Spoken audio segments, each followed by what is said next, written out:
ಗಣಪತಿಗೋಸ್ಕರ ವಿಭಿನ್ನವಾದ ವಿಶೇಷವಾದ ತಿಂಡಿಗಳನ್ನ ನಮ್ಮ ವ್ಯೂಯರ್ಸ್ ಅವರು ಪತ್ರದ ಮೂಲಕ ನಮಗೆ ಬರೆದು ಕಳಿಸಿದ್ದಾರೆ.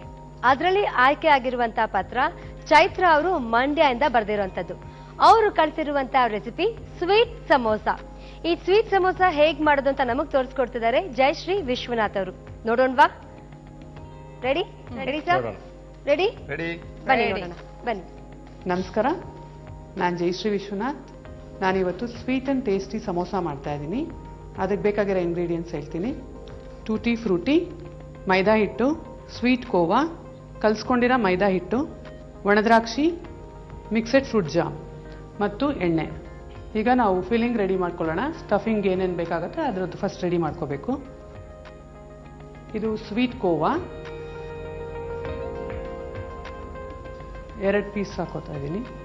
ಸ್ವೀಟ್ ಕೋವಾನ ಈ ಥರ ನಾವು ಮ್ಯಾಶ್ ಮಾಡ್ಕೋಬೇಕು. ಸ್ವೀಟ್ ಕೋವಾನ ನಾವು ಅಥವಾ ಸಪ್ಪೆ ಕೋವಾ ಕೂಡ ಯೂಸ್ ಮಾಡ್ಬೋದು. ಇದರಿಂದ ನಾನು ಯಾವುದೇ ಶುಗರ್ ಪೌಡರ್ ಏನು ಯೂಸ್ ಮಾಡ್ತಾ ಇಲ್ಲ ಈ ಸಮೋಸಾಗೆ. ಹಾಗಾಗಿ ನಾವು ಇದು ಸ್ವೀಟ್ ಕೋವಾ ಹಾಕಿದ್ರೆ ಇದಕ್ಕೆ ತುಂಬ ಟೇಸ್ಟಿಯಾಗಿರುತ್ತೆ. ಈಗ ಮಿಕ್ಸೆಡ್ ಫ್ರೂಟ್ ಜಾಮ್ ಹಾಕ್ತಾ ಇದ್ದೀನಿ, ಮತ್ತು ಒಣದ್ರಾಕ್ಷಿ ಹಾಕ್ತಾ ಇದ್ದೀನಿ.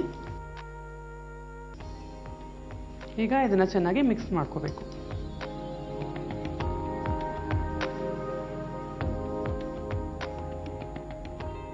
ಈಗ ಈ ಥರ ಫಿಲ್ಲಿಂಗ್ ನಾವೇನು ಮಾಡ್ಕೋಬೇಕು. ಸ್ಟಫಿಂಗ್ ರೆಡಿ ಆಗಿದೆ.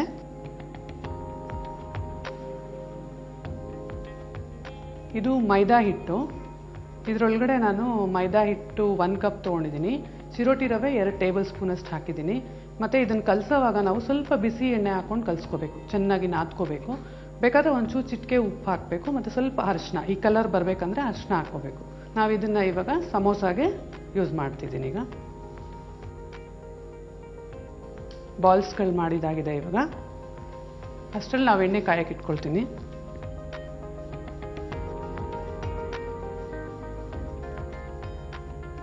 ನಾವಿದನ್ನು ಇವಾಗ ಪ್ರೆಸ್ ಮಾಡಬೇಕು, ಅಂದರೆ ಚೆನ್ನಾಗಿ ಒತ್ಕೊಂಡು ಅದ್ರ ಮಧ್ಯ ನಾವು ಸ್ಟಫಿಂಗ್ ಇಡಬೇಕು. ಸೊ ನಾನು ಇವಾಗ ಅದನ್ನು ಮಾಡ್ಕೋತೀನಿ. ಸ್ವಲ್ಪ ಮೈದಾ ಹಿಟ್ಟು ಇಟ್ಕೊಂಡಿದ್ದೀನಿ, ಅದ್ರ ಜೊತೆಗೆ ನಾವು ಇದನ್ನು ಅದ್ದಬೇಕು. ಇದನ್ನು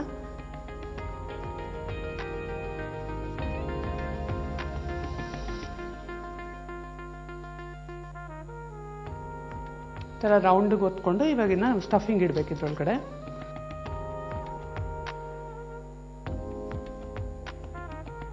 ಈ ಥರ ಒಂದು ಮಡಕೆನ ಫೋಲ್ಡ್ ಮಾಡಬೇಕು.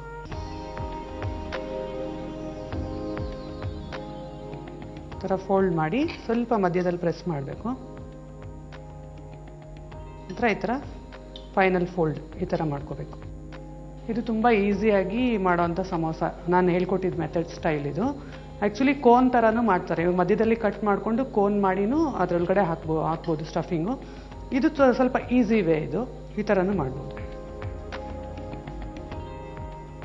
ಈಗ ಡೀಪ್ ಫ್ರೈ ಮಾಡೋಣ. ಹಾಕ್ತಾ ಇದ್ದೀನಿ.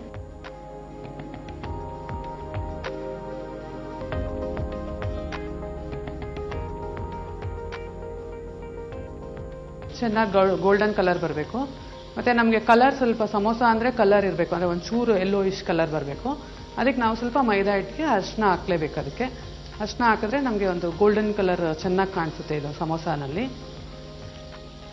ನೋಡಿ ಇವಾಗ ಆಗಿದೆ. ಇದು ಚೆನ್ನಾಗಿ ಗೋಲ್ಡನ್ ಕಲರ್ ಬಂದಿದೆ, ಆಗಿದೆ. ಇವಾಗ ತೆಗೆದ್ಬಿಡೋಣ. ಇದು ತೆಗಿಬೇಕಾದ್ರೆ ನಾವು ಸ್ಟವ್ ಆಫ್ ಮಾಡಬಾರ್ದು. ಯಾವುದೇ ಆದರೂ ಆಯಿಲಿ ಐಟಮ್ ನಾವು ಈ ಥರ ಡೀಪ್ ಫ್ರೈ ಮಾಡೋವಾಗ ಅದು ಎಣ್ಣೆ ಅದು ಅಂದರೆ ಕುದಿ ಇರಬೇಕಾದ್ರೇ ನಾವು ತೆಗೆದ್ಬಿಡ್ಬೇಕದು. ಇಲ್ಲ ಅಂದರೆ ಅದು ಆಯಿಲೆಲ್ಲ ತುಂಬ ಹಿಡ್ಕೊಂಡ್ಬಿಡುತ್ತೆ. ಸೊ ಆ ಥರ ಫ್ಲೇಮಲ್ಲಿ ಇರುವಾಗಲೇ ತೆಗೆದ್ಬಿಡ್ಬೇಕು ನಾವು.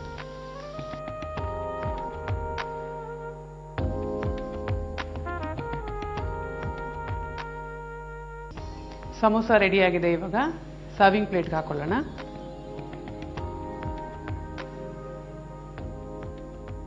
ಸಮೋಸ ಜೋಡಿಸಾಗಿದೆ. ಇವಾಗ ನಾವು ಗಾರ್ನಿಷಿಂಗ್ ಮಾಡೋಣ. ಇದು ಟೂಟಿ ಫ್ರೂಟಿ. ಇದು ಮಕ್ಕಳಿಗೆ ತುಂಬ ಲೈಕ್ ಆಗುತ್ತೆ. ಸೊ ಇದನ್ನು ಮೇಲ್ಗಡೆ ನಾವು ಉದುರಿಸೋದ್ರಿಂದ ಅದು ನೋಡೋಕ್ಕೂ ಕಲರ್ಫುಲ್ ಆಗಿರುತ್ತೆ, ಟೇಸ್ಟಿ ಕೂಡ ಚೆನ್ನಾಗಿರುತ್ತೆ.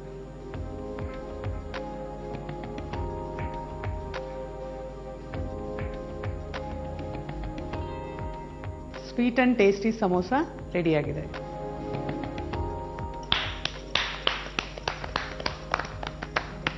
ಸ್ವೀಟ್ ಸಮೋಸ ಹೇಗ್ ಮಾಡೋದು ಅಂತ ತೋರಿಸ್ಕೊಟ್ಟಿದ್ದಕ್ಕೆ ಜಯಶ್ರೀ ವಿಶ್ವನಾಥ್ ಅವರಿಗೆ ಧನ್ಯವಾದಗಳು.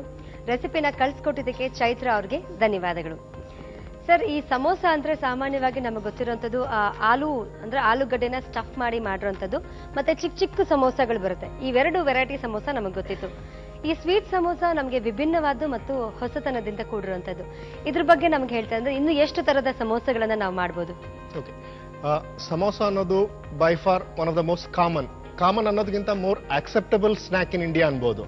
ಇದ್ರ ಒರಿಜಿನ್ ನಾರ್ತ್ ಇಂಡಿಯಾದಿಂದ, ನಮಗೆ ಸೌತ್ ಅಲ್ಲಿ ವಡೆ ಅನ್ನೋದು ಎಷ್ಟು ಕಾಮನ್, ಅದೇ ರೀತಿ ನಾರ್ತ್ ಇಂಡಿಯಾದಲ್ಲಿ ಸಮೋಸ ಅನ್ನೋದು ಕಾಮನ್ ಆಗಿದೆ. ಆದ್ರೆ ಪ್ರತಿ ರೆಸಿಪಿ ತರ over the years it evolves. Original recipe ಅಂತ ಒಂದಿರುತ್ತೆ, ಅದಾದ್ಮೇಲೆ ನಿಮ್ಮ ಕ್ರಿಯೇಟಿವಿಟಿ ಮೇಲೆ ಹೊಸ ಹೊಸ ಸಮೋಸ ಮಾಡ್ತಾ ಹೋಗ್ಬೋದು. ನಂತರ ಈ ಸಮೋಸ ಅನ್ನೋದೀಗ ಬರೀ ಸ್ನ್ಯಾಕ್ ಆಗಿ ಯೂಸ್ ಆಗ್ತಾ ಇಲ್ಲ. Right from breakfast, lunch, evening snacks, even dinner, ಯಾವ ಮೀಲ್ ಪೀರಿಯಡ್ಗಳಲ್ಲೂ ನೀವು ತಿನ್ಬೋದಂತ ಸ್ನ್ಯಾಕ್ ಇದು. ಸೊ ಸಮೋಸ ಬಗ್ಗೆ ಎಷ್ಟೊಂದು ತಿಳ್ಕೊಂಡ್ವಿ ಅಲ್ವಾ ನಾವು? ಹೊರಗಡೆ ಯಾವಾಗಲೂ ನಾವು ಹ್ಯಾವ್ ಟು ಯೂಸ್ ಮೈದಾ ಅಷ್ಟೇ ಅಲ್ವಾ? ಮೈದಾ ಬಿಟ್ರೆ ಬೇರೆ ಗೋಧಿ. Maida is a good covering. ನಂತರ ಪುನಃ ಈಗ ಹೆಲ್ತ್ ರೀಸನ್ಸ್ಗೆ ಮೈದಾ ಬದಲು ಗೋಧಿನೂ ಯೂಸ್ ಮಾಡ್ಕೋಬಹುದು. But finally it has be fried. ಮೈದಾನೇ ಸ್ವಲ್ಪ ರುಚಿ ಕೊಡೋದು ಅಲ್ವಾ? But of late we back in the hotel we have tried bake samosas. Do everything the same way ನೀವು ಮಾಡೋ ತರನೇ, ಆದ್ರೆ ಫ್ರೈ ಮಾಡೋ ಬದಲು ಬೇಕರಿ ಅವನ್ ನಲ್ಲಿ ಬೇಕ್ ಮಾಡೋದು. ಚೆನ್ನಾಗಿರುತ್ತೆ ಅದು. ಹೆಲ್ತ್ ಪಾಯಿಂಟ್ ಆಫ್ ವ್ಯೂ ಚೆನ್ನಾಗಿರುತ್ತೆ, ಆದ್ರೆ ಹೇಳಿ ಕೇಳಿ ಫೈನಲಿ ಫ್ರೈಡ್ ಸಮೋಸ ಟೇಸ್ಟೇ ಬೇರೆ. ಅರ್ಧ ಮೈದಾ ಅರ್ಧ ವೀಟ್ ಹಾಕಿಬಿಟ್ಟು ಅದು ಮಾಡ್ಕೋಬಹುದು. ಅದೇ ನಮ್ಮ ಕ್ರಿಯೇಟಿವಿಟಿಗೆ ಬಿಟ್ಟಿದ್ದು ಅಲ್ವಾ, ನಮ್ಮ ಕ್ರಿಯಾಶೀಲತೆಗೆ ಬಿಟ್ಟಿದ್ದು. ಆದ್ರೆ ಬೇಕ್ಡ್ ಸಮೋಸ ಸ್ವಲ್ಪ ಬಿಸಿ ಬಿಸಿಯಾಗಿ ತಿಂದ್ರೆ ಚೆನ್ನಾಗಿರತ್ತೆ ಅನ್ಸುತ್ತೆ. ತಣ್ಣಗಾದ್ಮೇಲೆ ಅದು ಚೆನ್ನಾಗಿರಲ್ಲ ಅನ್ಕೋತೀನಿ. ಕರೆಕ್ಟಾ? ಸಪ್ನ ತುಂಬಾ ಅಲ್ಲ, ಇಲ್ಲಿಗೆ ಬಂದು ನಾನು ನಿಮ್ಗಳ ಜೊತೆ ಸೇರಿ ನಾನು ಬುದ್ಧಿವಂತೆ ಆಗ್ತಾ ಇದ್ದೀನಿ. ಅಡುಗೆ ಬಗ್ಗೆ ಅಲ್ಲ, ಎಲ್ರಿಗೂ ಗೊತ್ತಿರೋ ಹಾಗೆ ನಮ್ಗೆ ಎಷ್ಟೇ ನಾವು ತಿಳ್ಕೊಂಡಿದ್ರು ಇನ್ನೂ ಕಲಿಯೋದು ಹೆಚ್ಚಿಂದ ಇದ್ದೇ ಇರತ್ತೆ. ಸೊ ನಾನು ತುಂಬಾ ಕಲ್ತ್ಕೋತಾ ಇದ್ದೀನಿ ಇಲ್ಲಿಂದ, ಇನ್ನಷ್ಟು ಕಲ್ತ್ಕೋಬೇಕು ಅಂತ ಅನ್ಸ್ತಾ ಇದೆ. ಅಷ್ಟೊತ್ತಿಗೆ ನಾವು ತಗೋಣ ರೇಟ್.